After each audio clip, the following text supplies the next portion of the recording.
Hey, what's up, everyone? This is Vicente. And this is Izzy. And welcome back to the IV podcast and continuing our Spiderverse journey. And I know we're kind of jumping ahead of the franchise because we were going to go in order. But with the release of the new Spiderverse movie coming out, we're going to jump ahead and cover the first one, Spider-Man Into the Spiderverse. Now, Izzy, what are your thoughts on this movie? I mean, for some reason, I did not watch this one right away, and I really regret it. But it is an amazing movie. I enjoyed this movie, and not only as a person who loves animated movies, but the story is just great. And to finally see Miles Morales come on the big screen, granted, it's in animated form, and I hope we get to see him in live action soon. But for me, this is probably one of the greatest animated movies ever made. The animation is cool. It took them like almost 2 to 3 years just to make this movie and perfect it. Because I know they announced it somewhere around 2015 and they didn't get released till 2018. So it took a while for them to perfect it, and I appreciate it. Yeah. And I mean, I'm really glad that they took their time with it. And I'm also really happy that they've taken their time with the second one as well instead of rushing it. Because I think it would have sucked if it didn't come up to par with the first one. Oh, yeah, I know. It would have sucked. Granted, we haven't seen it yet. We're watching it this Friday. Mm-hmm. And just fair warning, we're feeling a little sick. We're feeling better now, but just our throats are a little sore, so if we sound a little bad, we're sorry. Yeah, so just be prepared. There might be some hiccups or whatever. But no, it's just because we're sick. But we're on the mend, so we're good. Oh, yeah, we're feeling better. But yeah, getting back into it. Miles Morales. Now, when this movie got announced, people were excited, but they thought Peter Parker was going to be the main Spider-Man. Mm-hmm. But I think like a day later, they announced that Miles Morales was going to be the lead. And boy, let me tell you, people were not happy. You know, they kept saying that Really? Yeah, people kept saying this movie was woke, but they don't understand was that Miles is from the comics. Miles Morales is based on the ultimate version of Spider-Man from the Ultimate Marvel comics. Mm-hmm. He takes over after Peter Parker dies in the Ultimate Universe. You know, people were saying, oh, it's woke and everything, but no, I like the character of Miles Morales. Yeah, I do too. And like, I'm not super duper familiar with him in the comics, but the way he's portrayed in this movie is done really well, and I really enjoy his character. Oh, they capture his character pretty good, which we'll get into with our positives. And what I love about this movie is a whole different cast of spider people and the uniqueness that each and every one of them bring to themselves. You know, even their universes, they could have just been lazy and have them all look the same. But no, they did a pretty damn good job at making their universes look unique and different. Yeah, I think that's one of like the best things about this movie is how versatile all these characters are, but they still have that one similar thing. Versatile, I like that. Yeah, sorry, continue. It's all good.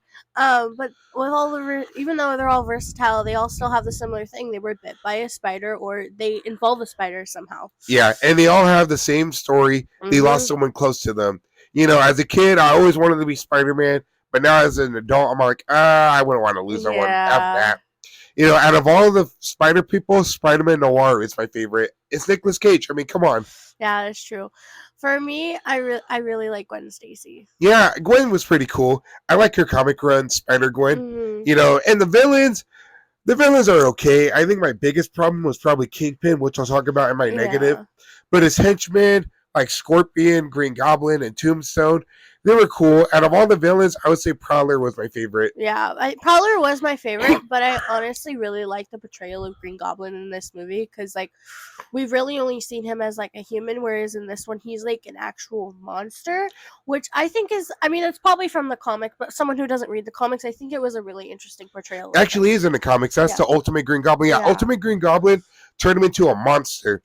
So I do appreciate that. So this movie does take a lot of inspiration from the Ultimate Marvel comics, which I'm going to be honest, I don't like the Ultimate Marvel comics here. Way too, not that it's too dark, but it's just weird. And I think I'll make an episode one day talking about what I don't like about the Ultimate Marvel comics. You know, there's one scenario that involves Quicksilver and Scarlet Witch, and I don't want to talk about it. It's disgusting. Oh, these are those comics. Yeah. If you're interested, just look up Quicksilver and Scarlet Witch Ultimate Marvel comics, and it'll tell you. I told Izzy, and she was, yeah. That is why I reacted that way, because he's told me about it. I'm like, oh, there's those comics. Yeah, and there's a comic run of the Avengers. They're called the Ultimates in that universe, to where the Blob from the X-Men bites off the head of the Wasp. What? Yeah, it's weird. And like I said, I don't like that comic run. But anyway, before we get off topic, yeah, Spider-Verse, amazing movie. I would say it's my third. No, it's my third favorite Spider-Man movie. It's your third favorite? Yeah. I would still have to think about my ranking, but I mean, I think it's in my top 3 for sure. It's good. It's really, really good. Like I said, the animation is just perfected. Miles Morales is finally on the big screen, and I seriously can't wait to watch Across the Spiderverse this Friday. It's going to be awesome. Me and her are watching it. We're bringing my nephews, Elijah and Lewis. I know they're excited. Oh yeah, I'm really excited to see it because all the reviews that I've seen are just all good things. Oh yeah, a lot of people are saying that the ending is like Empire Strikes Back. It has a very similar feel, and I'm like, fuck. It just makes me more excited for the third one. Yeah, and I'm going to say it right now. I don't think we'll see Toby, Andrew, or Tom in this movie, but I think we'll get like a mention. I know we get a mention of Tom Holland with Spider-Man 2099, Miguel O'Hara, saying that Doctor Strange and the other Spider-Punk messed up the multiverse. You know, we see that in the trailer, but I don't think we'll actually see him until the part 2 next year. Oh, and I didn't realize this was a part 2. Yeah, because this was going to be part 1, but the next one's going to be called Beyond the Spider-Verse. So that's why I say that's probably when we'll see all 3 of them again. Yeah, that makes sense. And I think having all 3 of them in there would be really cool to see them all tied in too. Oh yeah. So are you ready to get into our positives and negatives? Yeah. All right. So starting with our first positive for Spider-Verse is the animation. Now, like I said, they really took their time to perfect this movie. It took them 2 to 3 years. They got every inch down. And like I said, the fact that they made every universe look unique in its own way and not just be cheap and make everything look the same is just cool. You got Penny Parker's universe where it's very anime-like. Gwen Stacy's very colorful, I would say. And spidermannoir's universe is just very, very black and white, which I like. And then you have Porky Pig's universe, which is like Looney Tunes themed cartoons. And like, I am someone who likes animated movies over live action movies, but which is a personal preference. So when I watched this movie, I really appreciated the animations and all the different art styles that they had to combine into one movie, and they did an amazing job. Oh yeah, they really did. Like I said, I give my hat off to whoever was in charge of the animation studios. Just everything, they did a hell of a job, and that's the one thing I think people can agree. And I think even won an Oscar and Academy Award for Best Animated Movie. I think it did too. I would have to fact check it later, but I think it did. Yeah, I know it didn't really have a lot of competition. I think The Incredibles 2 was this competition, but even then, I like this movie way better than Incredibles 2. Oh yeah. We're not going to go into Incredibles 2, but yeah, this one definitely won. Oh yeah. So. And it's starting off with our second positive, the soundtrack. Everyone knows the Sunflower song. Yeah, we can't play it because copyright and everything. But everyone knows that song by heart. But what I love about the soundtrack is that it kind of captures Miles Morales' culture because he's Afro-Latino. So we get a mixture of rap and we get a mixture of Spanish music, and I love it. Yeah, that is one thing I noticed when we were watching it this last time is I pay attention a lot more to the music other than Sunflower because that's like one of my favorite songs. But I think I can agree. It definitely shows off his culture, and with the different styles, I think it's a great way that represents Miles Morales and where he comes from with just the music. Yeah, and I'm going to be honest, I bought the soundtrack, I think like right after I saw the movie in 2018, yeah. I love it. It's a good soundtrack, They did a really good job at picking the right songs. And it's not just the songs are good themselves. It's what Miles is feeling, like the What's Up Danger when he's finally taking the jump as Spider-Man. It just, whatever song they play kind of captures the mood of the movie. Yeah, I can definitely agree. And I think that just takes a lot of knowing the character as well. And it just shows how much invested the group of people who made this movie for this character. It just shows how much they love the character, which is great. Yeah, and I'm glad they didn't cut out anything because I would have been very disappointed. And now, speaking of Miles Morales, number 3 on our positive list is Miles Morales. Now, like I said, I am so glad we finally got to see him on the big screen. Granted, I can't wait to see him in live action format, but Miles Morales, he's voiced by Shameik Moore. He did a hell of a job, and he did a pretty good job at capturing who Miles Morales is. Like I said, I'm glad that he captured both of his African American and Latino side too. Mm-hmm. Yeah, and for this being his first portrayal like ever on the screen, I think it did an amazing job, not only for the comic book fans, but also for the people who aren't familiar with him. I think they made him into this great lovable character that people adore and love and are willing to see again, which is why we're gonna go see it again this Friday. Oh yeah, and it makes me happy, especially when I see my nephews Elijah and Lewis. They're comic fans like me and her, and they're horror fans too. And I love that they talk about Miles Morales too, and it makes me happy that Miles Morales is getting his love and recognition because, like I said, a lot of people said that this was a woke move, but even then, I never thought it's just storytelling. You got to evolve, and I'm glad that Miles Morales is now part of the main Marvel continuity because it was just Ultimate Marvel Comics, but then the Secret Wars event happened, and he kind of combined both universes. So now he exists on Earth 616. And I play the Spider-Man games on PlayStation. I love the Miles Morales game. Just a character of Miles Morales is just a character that you just can't mess up too easily. Yeah, it's been great seeing how much the character of Miles Morales has evolved from just being in the comics to being video games to being in movies, and now hopefully we get to see him in live action. Yep, and I love his journey in this movie to just being a kid who was like a little like not hot-headed, but he doesn't want to be at this new school because he doesn't fit in because it's filled with like rich preppy kids, and that's relatable too. I can relate to that, And then he finally gets bit by the spider. He doesn't want to be Spider-Man. He doesn't accept it. And there's a scene in this movie which I love when they go visit Aunt May from that universe, all the spider people, and we see all the spider suits. And I think Izzy knows what scene I'm talking about. Yeah. To where he goes up to one of the suits and it doesn't fit. And it's a symbolism for him not ready to be Spider-Man. And then the death of his Uncle Aaron, a.k.a. the Prowler, it motivates him to be Spider-Man. And then he goes back to that lair, and the reflection of Miles fits into that Spider-Man suit. So I love his journey from scared kid to finally living up to the legacy of Peter Parker of that universe. Yeah, I think the representation throughout this movie of Miles Morales finally becoming Spider-Man is just great because not only do they do that through what the characters are saying, but also through the animation, which is great for storytelling. Yep, and like I said, Miles Morales, I can't wait to see how his story continues and Across the Spiderverse. Agreed. All right, so number 4 on our positive list, the cast of Spider People. They did a pretty good job. Like I said, my favorite being Nicolas Cage as spidermannoir. He's probably one of my favorite versions of Spider-Man in my top 5. But then we get Spider-Ham, we get Penny Parker, Spider-Bot, and then we get Spider-Gwen. It's just awesome. And he said that we're gonna get around 300 spider people in the next one. I know. I mean, if you just look at the trailer, you get to see how many different spider people there are.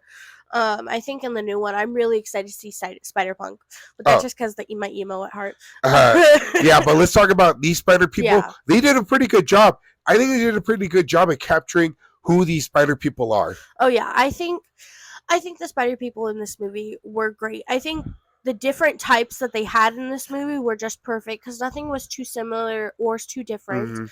And with we've already talked about it, but the animation styles that differentiated between all 5 of them were just great. Yeah, and they all had their own fighting style, their own humor, and what I liked about Spiderman-Noir, Nicolas Cage, was that he was just so blunt, and that's funny, and I'm a huge Nicolas Cage fan. Spider-Gwen was just a good emotional support for Miles Morales. Penny Parker was just that adorable anime girl. Yeah. And Spider-Ham was just there for comedic relief. Yeah, and I completely agree with that. And I think they all had their own personality and just goal, and they all ended up just wanting to save the universe and go home, which I think is great for the story. Yeah, and what I do like about this movie is that they had to go home. It's not like they could take their time because they were getting erased. They were what's the word? Blitzing or you know what I'm trying to say? Yeah. We'll just say phasing. Yeah, phasing. They were phasing out of that universe because they didn't belong there. And so I do like that. I do, they could have just cheapened it and say they didn't have that side plot, but it kind of raises the stakes which goes into our next positive. Our number 5 positive on our list, the humor and emotions. I would say the humor lands perfectly, whether it's Spider-Man Noir being blunt or even Spider-Ham just being funny. But even then, Spider-Ham has a lot of emotional scenes to where he tells Miles after the death of Uncle Aaron, he tells him, "You can't save everyone on this job." Yeah, I think that the balance between the humor and the emotional parts of this movie was great. Was it even though it isn't animated and a kids movie? I think the funny parts were great, but also the emotion parts really hit you hard, especially it knew how to be emotional, which is something that not a lot of animated movies can do well, but this one Mhm. did amazing.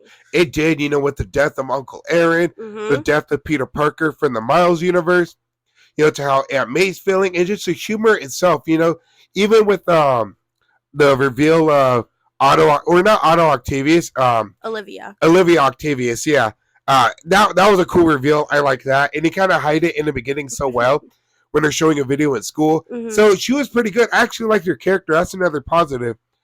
She felt like Doc Ock. And granted, I'm pretty sure in the multiverse somewhere there is an Olivia Octavius. Yeah, no, I really like that because I like, as you guys seen in the previous episode, I'm really a big fan of Doc Ock. So it was interesting seeing a gender swap of Doc Ock in this movie, and I really liked it. Yeah, and she was pretty funny too. Like I said, everyone has like humor moments in this movie, and it's played really well. Like a scene that I like is where they're all at Aunt May's house trying to make that goober drive work, trying to make a new one, and all of a sudden, the villains, Scorpion, Hammerhead, Prowler, and Green Goblin, they knock on the door and he just busts open, and they're all just saying quips, and it's like humor that lands perfectly, but you also get that balance of stakes in this movie. Yeah, I mean this movie just does an amazing job, especially at the end when everybody has to go home and they're all fighting at the end. That's such an emotional moment that could possibly be taken as humor, but it isn't. They do a really good job of making it emotional, making you feel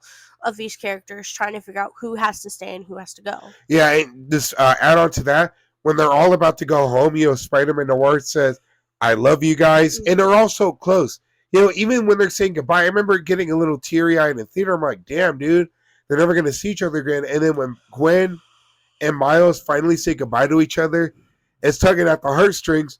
But when Peter B. Parker and Miles say goodbye to each other, and then Miles tells them, you have to let go. And that's what Peter B. Parker was trying to tell Miles and during the movie, is that you have to let go of all that what's holding inside of you. Because if you're fighting with anger, you're going to get yourself killed by Kingpin. And so I just love that moment. I love all the callbacks. The humor and emotions just work perfectly. And it's hard, like she said, when I animate a movie, just balance everything out. All right. And finally, on our last positive list, Prowler, a.k.a. Uncle Aaron Davis. Yeah, sorry. I like him in the comics, He started out as a Spider-Man villain, but then he turned into an ally. I liked him in a Spider-Man Miles Morales game. Just seeing his character finally on the big screen, yet again, it's this animated format. We do see Aaron Davis in Homecoming, but it's just Aaron Davis. It's not Prowler. So I kind of hope that eventually we get to see Donald Glover become the Prowler. Yeah, I think I did notice that. And I think that would be really cool. I didn't know he became a ally though. That would. Yeah, later on in the comics, he does become an ally. Okay. Yeah, and what's cool is that there's a deleted scene in Homecoming to where Aaron Davis does call Miles and he name drops Miles. He's like, "Hey, Miles, are going to be late." Yeah, but even during the movie when Peter's interrogating Aaron, he tells him, "I don't want those weapons here. I got a nephew who lives here," and that's a callback for Miles. Yeah, that's honestly. You never caught that. You never caught that. I mean, I caught the Aaron Davis thing, but I didn't catch the whole. For some reason, I never caught the Miles thing. But at the time, I wasn't familiar with Miles either. Yeah. So I feel like if I rewatched it, yeah, I know what you mean. Yeah, not a lot of people caught it. You have to like really, really know.